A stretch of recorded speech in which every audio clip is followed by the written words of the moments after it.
Hello everyone, this is Ridham Srivastava MBBS first year student of GSU medical college Kanpur. So देखो, NEET का decision आ ही गया कि NEET postpone नहीं हो रहा है।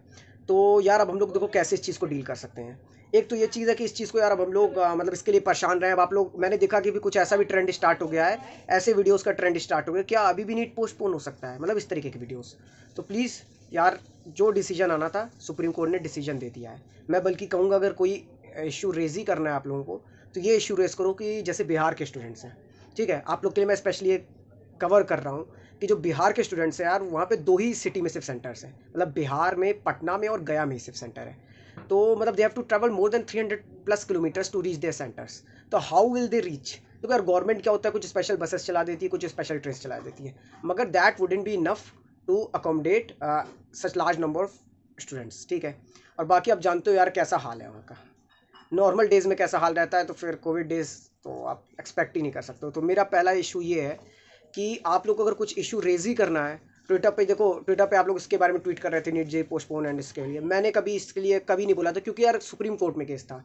वो ट्वीट्स नहीं देखते हैं कि कितने आपने ट्वीट्स किए हैं, ठीक है। जैसे पिछली बार जब रमेश पोखरियाल जी को डिसीजन लेना था, तो सब लोगों ने ट्वीट करवाया था, मैंने भी करवाया था, सब लोगों ने करवाया था, ठीक है। मगर इस बार ऐसी सिचुएशन नहीं थी, इस बार सुप्रीम कोर्ट में था, तो उनको ट्वीट्स नहीं देखते वो, तो इससे कोई मतलब नहीं था। अगर आपको अगर ट्वीट्स पे कोई इशू रेज ही करना है, तो आप मेरे को सजेस्ट करो कि क्या हैशटैग हम लोग स्टार्ट किया जाए कि बिहार का ये वाला इशू रेज किया जाए। ऐसे बहुत जगह ऐसे हैं जहाँ पे नियर सेंटर्स 300-400 किलोमीटर्स दूर है। तो आप लोग को भी अगर ऐसी कोई प्रॉब्लम है तो प्लीज़ कमेंट में मेंशन करो। हम लोग सोचते हैं, मेरे टेलीग्राम ग्रुप पे ज्वाइन करो, हम लोग कुछ सोचते हैं कि कुछ उसके खिलाफ कुछ ट्विटर पे रेज किया जाए, ताकि ये बात ऑफिशियल्स तक पहुंचे, एटलीस्ट वो सेंटर्स वहाँ पे इंक्रीज कर दें और सिटीज़ में इंक्रीज कर दें, ठीक है। अब दूसरी चीज़ है यार, जो आप लोग परेशान हो रहे हो, देखो मैं आपकी परेशानी तो नहीं कहूँगा कि आप लोग कम कम हो जाएगी आपकी मेरे वीडियो से या कुछ ऐसे उससे हो जाएगी, मगर मैं एक सीरियसली बात बताऊँ यार, देखो कुछ लोग होंगे जिनके घर में कुछ पॉजिटिव रहे होंगे या कुछ सफ़र करे होंगे, सीरियसली अफेक्टेड होंगे। कुछ लोग ऐसे रहेंगे जिनके घर में पेरेंट्स ओल्ड एज हैं या ओल्ड एज ग्रैंड पेरेंट्स हैं, या जो अपने पेरेंट्स की केयर करते हैं, जिनको रिस्क है, ठीक है, डर लग रहा है, सबको रिस्क है, डर लग रहा है, ठीक है। अब मगर हम लोग क्या कर सकते हैं? हम लोग के पास यार अब कोई ऑप्शन नहीं बचा है। We have to study, we have to face it hard, we have to face this challenge. मतलब बोला जाता है ना, अपनी सुरक्षा अपने हाथ में। यार सेंटर के बाहर जो भीड़ लगती है, कि मैं मानता हूँ सेंटर के अंदर तो वो लोग सोशल डिस्टेंसिंग मेंटेन कर लेंगे, मगर बाहर क्या करेंगे वो, ठीक है। ये सारे क्वेश्चंस हैं आपके माइंड में, जो है वो मेरे माइंड में भी चल रहा है। SOPs कितनी फॉलो होंगी, ये भी ग्राउंड रियलिटी पे कितनी फॉलो होगी, ये भी एक बहुत बड़ा क्वेश्चन है, ठीक है। मगर अब हम लोग क्या कर क्या सकते हैं? एक ऑप्शन ये है, थक के, हार के, रो लें कि नीट पोस्टपोन नहीं हो रहा। कुछ एक जेन्युइनली बता रहे हैं, कुछ बच्चे ऐसे भी थे जो क्या नाम है, मतलब रिलैक्स हो गए थे थोड़ा सा, कि मान लिए थे कि नीट पोस्टपोन होने जा रहा है। सच बताना, अपने दिल से पूछना यार। मैं ये नहीं कह रहा हूँ कि आप लोग जेन्युइनली कंसर्न था, मैं उसके लिए नहीं कह रहा हूँ होना चाहिए था कि नहीं होना चाहिए था, वो अलग चीज़ होगी, ठीक है। मगर कुछ लोग मान लिए थे, तो यार वो लोग अपनी स्टडी थोड़ी सी स्लो कर दिए थे, स्लो पेस पे आ गए थे। मगर यार अब ये टाइम आ गया कि we have to face this setback and we have to move against it, ठीक है। अब हम लोग को इसके ऊपर चढ़ना है, अब हम लोग को इसके अगेंस्ट वर्क करना है। यार अब दो ही ऑप्शन है ना, या तो हार मान लो या तो डर को हरा दो। अब क्या करा जा सकता है? प्रिकॉशंस लिया जा सकता है, SOPs फॉलो की जा सकती है बस, वरना आप एग्ज़ाम नहीं दोगे, इससे ज़्यादा क्या होगा? बस ना, करियर आपका रिस्क पे आएगा, बस ना। ये बस नहीं है, आई नो, ये बस नहीं है। मगर अब हम लोग कर क्या सकते हैं? कुछ ऑप्शन है, आपके पास कुछ ऑप्शन है कि अब कुछ फिर से किया जाए, कि ऐसा ट्विटर पे आप लोग ने इतना हैशटैग करके देख लिया, ट्रेंड पे करके देख लिया, क्या फ़ायदा हुआ?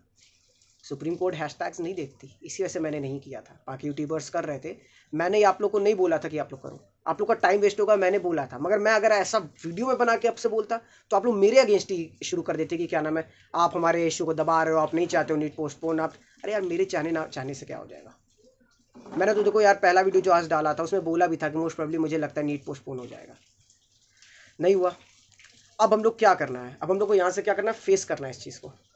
देखो यार, जो लोग जेन्युइनली एग्ज़ाम दोगे, अब दोगे यार, ऑप्शन नहीं है यार कुछ, दोगे, मेरे को गलत मत समझना, मगर यार we have to face it hard. यार इस चैलेंज को हम लोग को फेस करना पड़ेगा, अपने अपनी सुरक्षा अपने हाथ करनी पड़ेगी। We are just numbers to government, ठीक है। हम लोग सिर्फ एक डिजिट्स हैं, एक नंबर है गवर्नमेंट के लिए, ठीक है। जैसे जहाँ आज 60,000 इंक्रीज हो रहे हैं, तुम 60,000 में क्या, तो 1,000 एक तुम हो जाओगे, समझ में आ रहा है ना? तो we are just numbers to government. मगर हम लोग अपने लेवल पे जितना प्रिकॉशंस ले सकते हैं लेते हैं, बाकी लिव इट ऑन, फिर पता नहीं क्या होगा। एनीवेज, चलो वीडियो का यार जो टॉपिक था उसको डिस्कस करते हैं। तो अगले 21 डेज हम लोग को क्या करना चाहिए कि हम लोग अपनी स्टडी जो छूट गई थी उसको वापस से प्रोसेस में लाएं। प्लीज़ यार, जो कुछ भी अब हम लोग को यार उसको फाइट करना है। देखो मेरे को नेगेटिव मत लो मेरे खिलाफ, हम मैं जान रहा हूँ आप लोग कुछ मेरे अगेंस्ट नेगेटिव भी बोलोगे, मगर मैं आप लोग को बस ये सिखाना चाह रहा हूँ कि यार अब रोग आके कुछ नहीं होना, अब कुछ नहीं होना, अब कोई ऑप्शन नहीं है। एग्जाम 13 सितंबर को ही होने जा रहा है और यही फाइनल डिसीजन, यही बिटर ट्रूथ है, ठीक है। तो we have to accept it and we have to move on, okay. तो हम लोग को क्या करना है, देखो 21 डेज का एक प्लान बनाते हैं, चलो ठीक है। देखो पहला हमारा क्या, कल से क्या शेड्यूल होना चाहिए, पहले डेज देखो कितने बाकी है अपने एग्जाम में। आज अपनी 17 अगस्त हो गई, ठीक है, आज 17 हो गई, मतलब 14 डेज इधर बाकी हैं, ठीक है, एंड उधर साइड 10 ही डेज मानो, तो 24 डेज। मैं 3 दिन और छोड़ दे रहा हूँ आपके लिए, अपने लिए 21 डेज का प्लान आपको बताता हूँ। देखो करना क्या है, 15 डेज में we have to pack our syllabus, rest 6 days में आपको डेली 2-2 क्वेश्चन पेपर प्रैक्टिस करना है। कौन से क्वेश्चन पेपर प्रैक्टिस करने, अगर पीवाईक्यू लगा चुके प्रीवियस ईयर वाले क्वेश्चन पेपर्स तो उसको लीव करके कोई मॉक टेस्ट लगा लो, एलन के मॉक टेस्ट लगा लो, बायोमेंटर्स के मॉक टेस्ट लगा लो, बीट किसी भी कोचिंग के मॉक टेस्ट लगा लो जो तुमको एक जनरल लगते हैं, स्टैंडर्ड कोचिंग के कोई भी, ठीक है। आप मॉक टेस्ट लगा लो, अपने आप को असेसमेंट कर लो, ठीक है। अब देखो सब्जेक्ट्स में मेरे को करना क्या है, बायो में क्या करना है, बायो में जैसे मान लो 10 पेज का लेसन है, ठीक है, तो try to finish every page in 6 to 7 minutes, ठीक है। एक रीडिंग करनी है, पढ़े हो गए यार अभी तक, तो जो उसमें इंपॉर्टेंट चीज़ उसको बस एक बार माइंड से घुमा लेना है, ठीक है। तो टारगेट क्या कि अगर मान लो 10 पेज का लेसन है, 6 मिनट ले रहे हो, 7 मिनट ले रहे हो, 8 मिनट ले रहे हो एक चैप्टर मतलब रीड करने में एक पेज को, तो 80 मिनट में रीड कर लोगे। फिर नेक्स्ट 40-50 मिनट्स में क्या करने हैं, बायो में कौन से क्वेश्चन प्रैक्टिस करने हैं, पीवाईक्यू से प्रैक्टिस करने हैं। अब और कोई नई बुक कुछ नहीं उठाना है, ठीक है, सिर्फ प्रीवियस ईयर क्वेश्चन प्रैक्टिस करने, 100 के अराउंड होंगे, 100-120 2006 के बाद वाले, ठीक है, बायो में ये कर लो। तो डेली टारगेट रखो 3 चैप्टर बायो के खत्म करने हैं, ठीक है। कितने चैप्टर खत्म करने हैं, डेली का 3, कभी कभी 2 होगा, किसी दिन 3 होगा, 4 घंटे आपको बायो में देने हैं। अब आता है फिजिक्स की बात। फिजिक्स में क्या करना है, फिजिक्स में क्या करना है, अपने फॉर्मुलाज देखने हैं और सिर्फ पीवाईक्यू के क्वेश्चन प्रैक्टिस करने हैं, ठीक है। इसमें भी 100-150 क्वेश्चन रहेंगे, शॉर्ट मतलब अपने शॉर्ट नोट्स बनाए हो, नहीं बनाए तो कोई हैंडबुक रखे होगे उसको देख लो, ठीक है। मतलब वो क्वेश्चंस देखने हैं, मतलब सॉरी क्वेश्चन प्रैक्टिस करने हैं, ठीक है। एंड वो फॉर्मुलाज एंड सम कॉन्सेप्ट जो अपने लिख रखे हो शॉर्ट नोट्स में, या नहीं बनाए तो हैंडबुक या समथिंग लाइक दैट, जो भी तुम्हारे पास ऐसा कंसाइज मटेरियल है उसको देखना है। तो आपको डेली टारगेट लेके चलना है, जैसे मॉडर्न फिजिक्स है 2 दिन में खत्म करो, हाई लीन टॉपिक्स खत्म करो, इलेक्ट्रोस्टैटिक्स मैकेनिक्स पूरा उठाओ 4-5 दिन में खत्म करना है, ठीक है। ऐसे प्लान करके, ठीक है। मैकेनिक्स देखो टारगेट देखो क्या क्या मस्ट कंप्लीट हो जाए, मैकेनिक्स, इलेक्ट्रोस्टैट्स, इलेक्ट्रिक करंट, ठीक है, इलेक्ट्रॉनिक्स मतलब ये मॉडर्न फिजिक्स हो गया, ठीक है। उसके बाद मैग्नेटोस्टैट्स, ईएमआई, एसी, ये वाला लेसन, ठीक है। उसके बाद क्या नाम है, ऑप्टिक्स जरूर कंप्लीट हो जाना चाहिए, ठीक है। रे ऑप्टिक्स, वे ऑप्टिक्स काफ़ी ज़्यादा हाई लिंक क्वेश्चन मिलते हैं, काफ़ी ज़्यादा मिलते हैं, ठीक है। अब बच क्या रहा है, बच रहे हैं बाकी, हाँ, थर्मोडाइनमिक्स जरूर से। इतना चीज़ें आपको पैकअप करना है। कैसे पैकअप करना है, आप लोग सोचोगे मैंने वीडियो में बोला 21 डेज रिवीजन प्लान, तो मैं आपको एक एक दिन बताऊंगा भाई आज ये कर लो, भाई आज ये कर लो। तो यार सबकी अपनी अपनी कैपेबिलिटी, सब लोग अपने हिसाब से प्लान करो। 15 डेज में you have to finish everything, ठीक है। फिनिश एवरीथिंग मतलब एवरीथिंग, ठीक है। क्या करना है, फिजिक्स में क्वेश्चन प्रैक्टिस करना है। बातें केमिस्ट्री पे आते हैं, देखो फिजिक्स के लिए भी डेली 5 आवर्स असाइन करना है। केमिस्ट्री पे आते हैं, केमिस्ट्री पे क्या करना है, केमिस्ट्री में क्या करना है आपको, जैसे आज के दिन इनऑर्गेनिक करा, इनऑर्गेनिक में कोई एक चैप्टर उठाया, ठीक है। उसके एक्सेप्शंस, मैं बोलता हूँ हमेशा जहाँ एक्सेप्शन वही क्वेश्चन, ठीक है। इनऑर्गेनिक एक्सेप्शन मतलब बायो की जैसे रिवीजन करना है, एक बार रीडिंग करनी है। एनसीईआरटी अगर है तो एनसीईआरटी से रीडिंग कर लो, या अपनी नोट्स बनाओ जो कुछ भी, उसको रीड कर डालो। तुम पढ़े हो साल भर तो तुम जल्दी से रीड कर लोगे, आधे 1 घंटे में तुम कंप्लीट कर लोगे एक चैप्टर, 1.5 घंटा से ज़्यादा नहीं लगेगा। उसके बाद इसमें भी अगेन प्रीवियस ईयर क्वेश्चन करने हैं, प्रीवियस ईयर क्वेश्चन करो। तो डेली का टारगेट कोशिश करो 2 लेसन लेके चलो, ठीक है। डेली का 2 चैप्टर खत्म करना, एक दिन 2 दिन 2 इनऑर्गेनिक, अगले दिन ऑर्गेनिक ले लो, उसके अगले दिन फिजिकल ले लो, फिर इनऑर्गेनिक, ठीक है। ऐसे करो, ऐसे करें तो इसको 4 घंटा दे दो, तो क्या हुआ 4-4-5 मतलब 13 घंटे हो गए, ठीक है। 13 घंटे हो गए। अब इसमें क्या होगा, 13 घंटे किसी का 12 ही घंटा हो पाएगा, किसी का 11 घंटे हो पाएगा, तो इसी को कम टाइम में मैनेज कर लो, मगर पूरा होना चाहिए। आज का टारगेट जो सोचो, सोने से पहले पूरा हो जाना चाहिए, ये बात याद रखना, सोने से पहले पूरा हो जाना चाहिए आज का टारगेट, ठीक है। ऐसे कंप्लीट करो टारगेट, डेली के टारगेट असाइन करो। 15 डेज में अगर तुम्हारा कंप्लीट नहीं हो, मान लो 16 डेज में सिलेबस कंप्लीट होता है, ठीक है। तो मैंने तुमसे बोला ना 3 दिन तुम्हारे अपने लिए छोड़ा हूँ, बोला ना 24 डेज मैंने 10 सितंबर तक जोड़ा था, तो मैंने बोला 3 दिन तुम्हारे अपने लिए जो छोड़ा हूँ, मतलब 21 डेज का ही बता रहा हूँ। तो ये में तुम एक्सपैंड कर सकते हो अपनी फ्लेक्सिबिलिटी के हिसाब से। अब क्या है, डेली उसके बाद जब ये सारी चीज़ आप पैकअप कर लो, देखो पैकअप मतलब सिर्फ पीवाईक्यू अप करना है, सिर्फ और सिर्फ पीवाईक्यू। फिजिक्स में थ्योरी पे बहुत ज़्यादा जूझना नहीं, कॉन्सेप्ट फॉर्मुलाज एक बार देख लिया, हाँ ये होता है, तो फिर क्वेश्चन लगाओ। फिजिकल में सेम कॉन्सेप्ट्स, फॉर्मुलाज, क्वेश्चन लगाओ। ऑर्गेनिक में रिएक्शंस, रिएजेंट्स के काम, ठीक है, और प्रीवियस ईयर क्वेश्चन लगाओ, ठीक है। बस अब और कुछ नहीं करना, और नई बुक कुछ नहीं उठाना, कोई नया लेसन नहीं उठाना है। अपडेट आ गई है, मान रहा हूँ तुम लोग को थोड़ा प्रेशर फील हो रहा होगा, एग्जाम वाला प्रेशर होता ही है यार, अभी होता है एग्जाम, चाहे जुलाई में हो जाता, चाहे मई में होता पहले, तब भी वो जो एक जब पता चलता है ना आज से 20-25 दिन बाद एग्जाम है आपका, तो प्रेशर आता ही है, दैट इज नेचुरल। मगर अब हम क्या है, एक है थक के हार मान लें, ठीक है, और दूसरा चीज होता है उस डर को ही हरा दें, ठीक है। जो चीज हमारे हाथ में थी वी डिड, अब हम लोग को क्या करना है, आगे बढ़ना है, कैसे उसके साथ डील करना है, ठीक है। तो ये सारी चीजें करो यार, अच्छे से एक सिंक्राइज वे में फॉलो करो, निराश मत हो यार। देखो यार, हम लोग जो कर सकते थे, जो आप लोग कर सकते थे करो। अब नेगेटिव थॉट्स मन में ना लाओ कि ऐसा हो जाएगा तो ये हो जाएगा, ये सारी चीज़ें हो जाएगी, नहीं होगा, परेशान मत हो। और रही बात आप लोग जो बोल रहे हो ना कि आपको एग्ज़ाम नहीं देने जाना या आप नहीं निकलोगे, तो ऐसी बात नहीं यार, मेरे बहुत अच्छे दोस्त का एग्ज़ाम है और उसके कोई पेरेंट्स नहीं आएंगे, मैं ही उसको लेके जाऊँगा, ठीक है।